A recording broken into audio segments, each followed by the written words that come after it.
Hello and welcome to our first edition of Inside Story, our weekly show where we take a deep dive into the week's biggest news story. India Today was the first channel to break the fact that the Popular Front of India was all set to be banned. And just hours later, that actually took place. Here on Inside Story, over the next 30 minutes, we're going to tell you about the organization and why the government on September the 28th decided to bring the axe down after years of dilly-dallying. This is the story of the ban of the PFI. As the clamor for a ban on the radical organization PFI grows, there's been a huge Part 2 crackdown pan-India. Many of those raids and detentions are still currently on as we bring you this live broadcast. India Today was bang on when Centre banned the PFI for 5 years under the stringent Unlawful Activities Law. 8 of PFI-linked groups too face the ban. They include the Campus Front, Imam Council, Rehab India Foundation. जिसके खिलाफ सबूत मिलते जाएंगे उसी के खिलाफ कार्रवाई करेंगे। हम किसी ऐसे संगठन या ऐसे व्यक्ति के खिलाफ पूर्वाग्रह से ग्रस्त होकर के कोई कार्रवाई नहीं करते। The centre cited PFI radicalization plots, its links to global terror groups like ISIS and Al-Qaeda, acts of terror and crimes including fanning hijab stir, CAA unrest and profit fire, illegal overseas fund flow and illicit foreign links, chopping hands of a Kerala professor, murder of RSS-linked individuals and plotting suicide bomb attacks to justify the sweeping ban. State governments will take further action as deemed fit as per the Act, Unlawful Activity Act. We will take action as deemed fit after the notifications are issued. Dozens of PFI cadre are in custody for radicalization plots, violent protests and links to terror groups. देशभक्तों का ये देश है, ये राज्य है, राष्ट्रभक्तों का है। या देशद्रोही बयान किसी पर कोई कर नहीं सकता है और वो साइन भी नहीं किया जाएगा। Doing all anti-national activities, and time had come to ban this organization, and this is a message for all the anti-national groups that they will not survive doing anti-national activity in this country. This is a very welcoming move. I'd like to express our gratitude to Honorable Prime Minister Narendra Modi and Home Minister Amit Shah for this bold action. While M&S workers celebrated and distributed sweets, security was tightened nationwide at PFI offices. Will the PFI ban help India's fight on terror, or will it lead PFI to regroup itself under a different name? Bureau Report, India Today. At least for the last 3 years, the Popular Front of India has been in the headlines for all the wrong reasons. They call themselves a social movement. The government and their detractors have called them a radical extremist Islamic movement, with the latest flourish showing colors of terror intent as well. That's the reason why they were banned. But what was their journey like? Where did they actually come from? What was their origin? Did they have a relationship with earlier banned organizations? Take a look at what the PFI really was from birth till ban.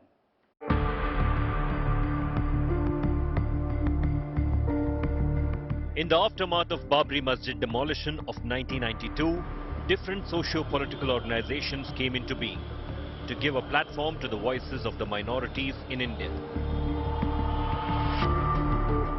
The National Development Front of Kerala, Karnataka Forum for Dignity and Manita Niti Pasari of Tamil Nadu were among many others. More than a decade later, by 2006, these 3 organizations, along with other small groups, merged to form the Popular Front of India.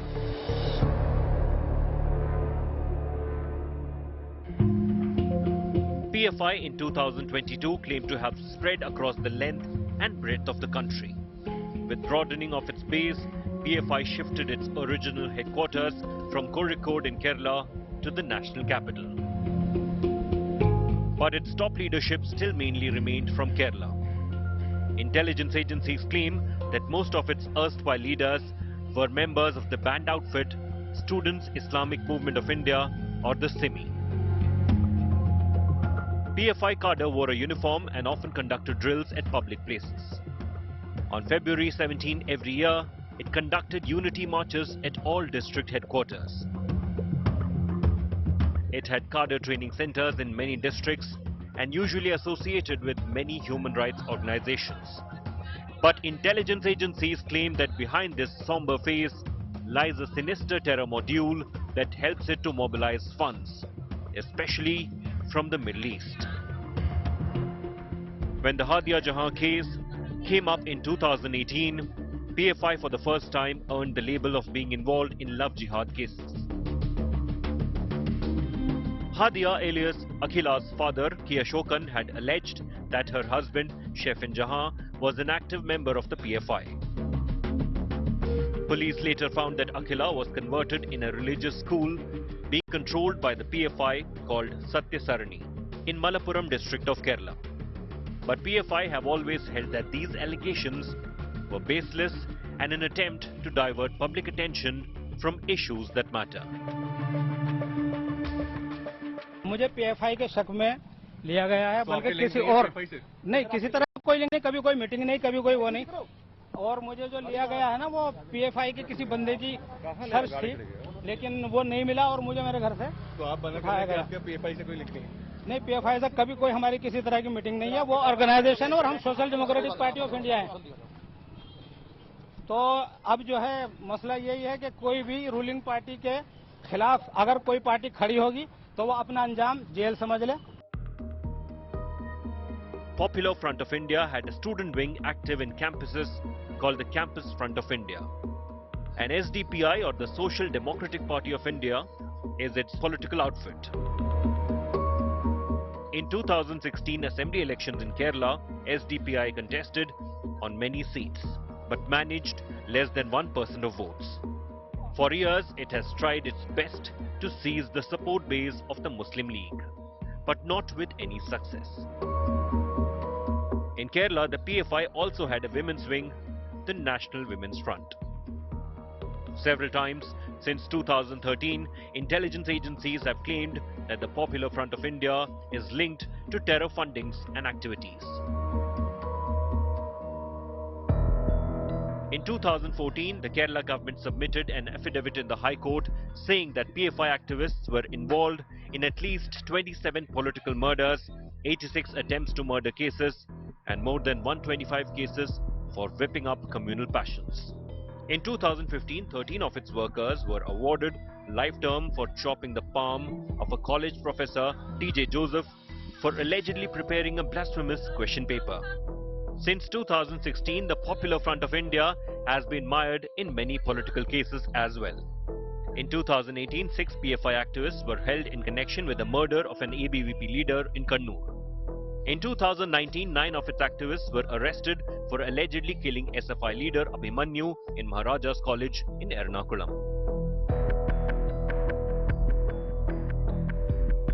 2020 has been most significant in terms of how frequently PFI has been named in different cases ranging from anti-CAA or NRC protest to the Delhi riots to the Kerala gold scam to Bengaluru riots. And then came the case of arrest of journalist Siddique Kappan during Hathras rape case. Originally from Kerala, Siddique Kappan worked as a reporter for Malayalam news website Adimugam and also held the post of secretary in Delhi unit of Kerala Union of Working Journalists. He was on his way to Uttar Pradesh's Hathras, where a Dalit woman had died after allegedly being raped, when police arrested him along with 3 others. Police claimed that all 4 men allegedly were linked to the Popular Front of India and its associate outfits. Kappan has been lodged in UP jails since his arrest in October 2020, booked under various sections of the Indian Penal Code. The Unlawful Activities Prevention Act and the IT Act, apart from the PMLA by the law enforcement agencies.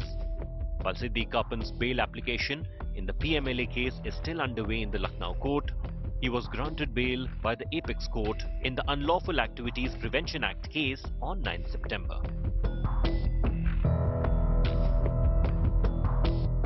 So far, 353 PFI members have been arrested in NIA ED raids. PFI members have been linked to terror funding and have been allegedly plotted to establish Ghazwa-e-Hind.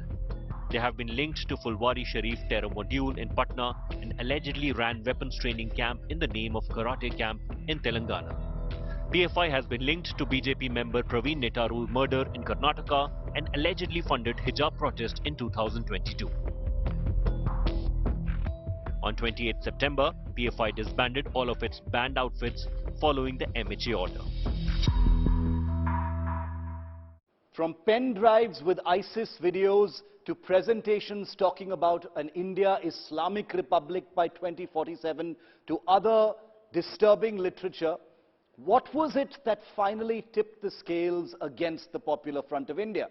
How did they dodge a ban for so long? And what was it that the government found in raids across India that finally convinced them that a ban was inescapable? Take a look. This was an India Today exclusive. 2 raids. At least 350 taken in over the past week.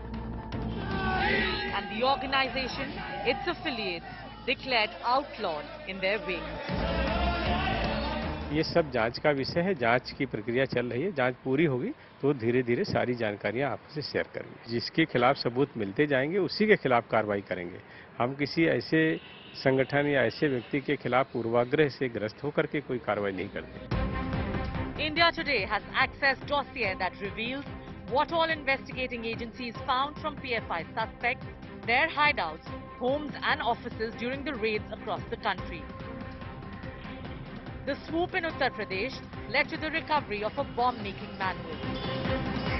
The guide to building an improvised explosive device was seized from PFI leaders Muhammad Nadeem from Barabanki and Ahmad Beg Nadvi from Khadra in UP. The manual offers a short course on making IEDs from easily available materials.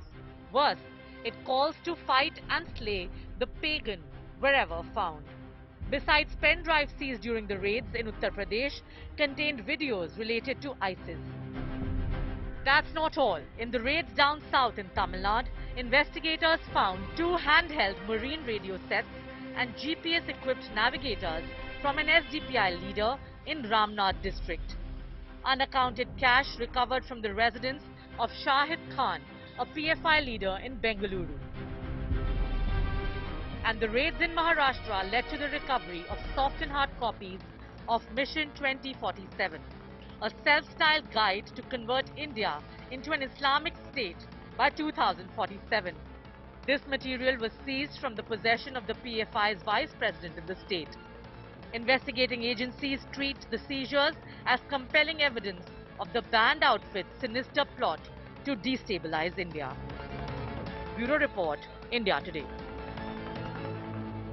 Many political parties have had links either directly with the PFI or with its front organizations and affiliates. And that's one of the reasons why, in the wake of the ban on the PFI, there was a huge eruption of politics and ugly allegations of all sorts. Take a look at how the politics took center stage after the ban on the PFI.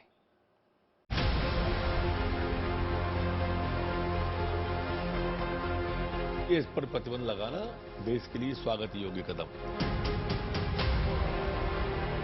आज प्रतिबंध लगाकर समय के अनुकूल प्रभावी कदम उठाया है, उनके इस कदम का अभिनंदन करते हैं।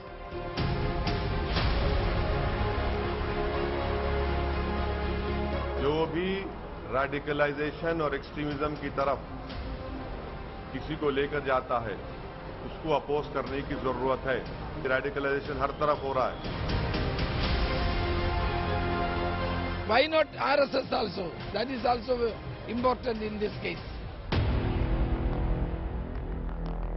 A ban turns into a focal point of Indian politics.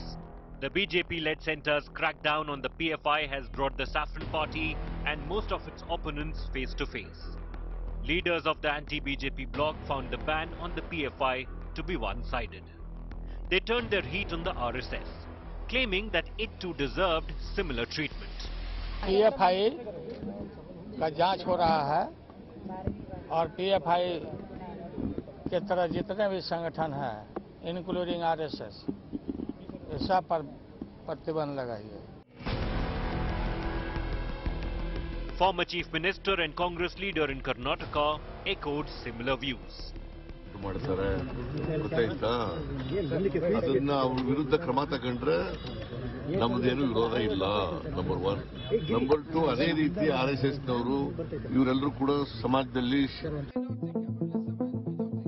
In Kerala, Congress leader and MLA Ramesh Chennithala insisted his party opposed communal extremism by the majority and minorities alike.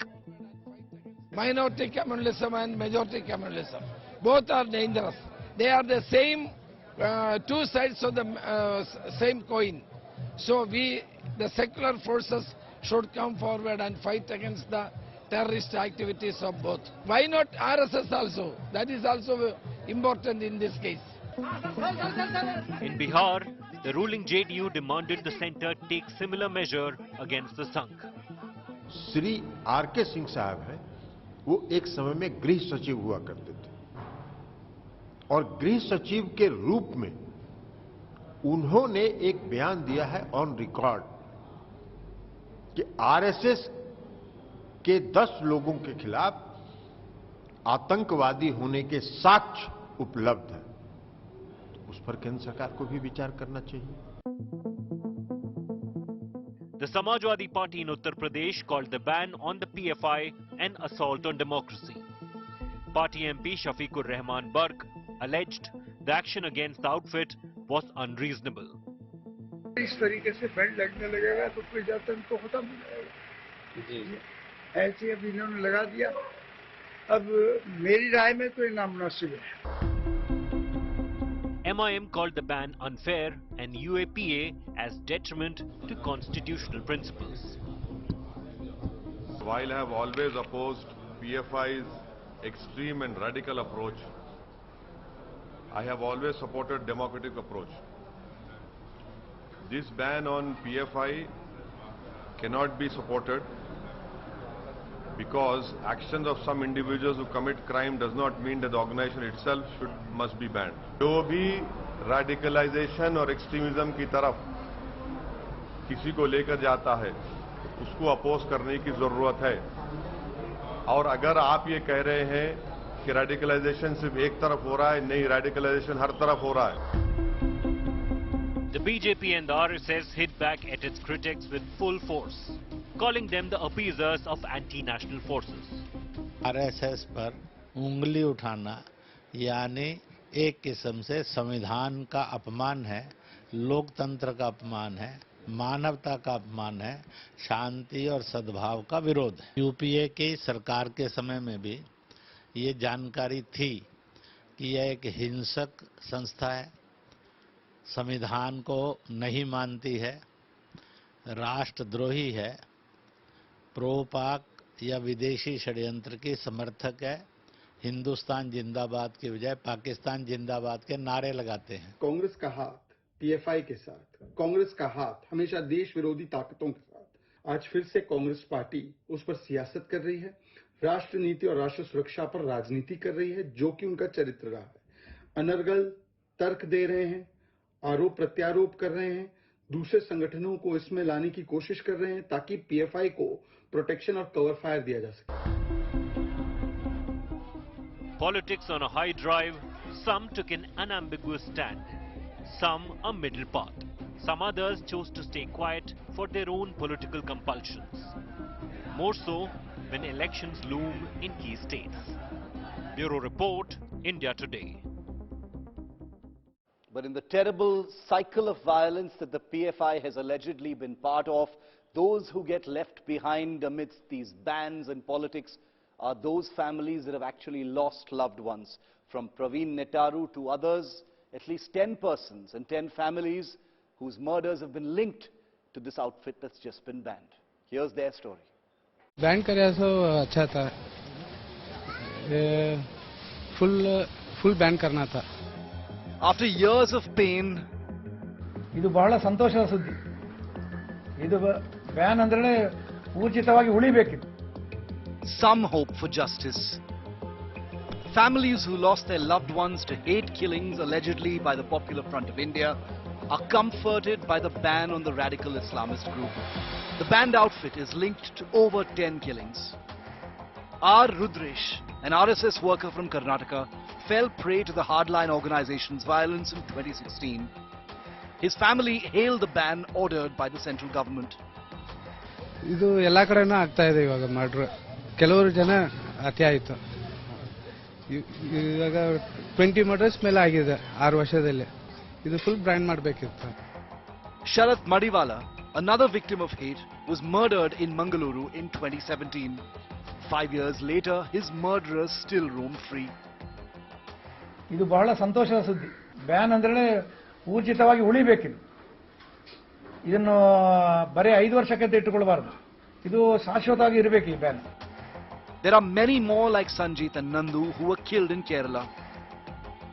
ഒരു വർഷം മുൻപേ ഇത് നല്ല കാര്യങ്ങൾ ഈ ഒരു വർഷം മുൻപേ ചെയ്തിട്ടുണ്ടായിരുന്നെങ്കിൽ എൻ്റെ മകൻ്റെ ജീവൻ പോയിട്ടുണ്ടാവില്ല.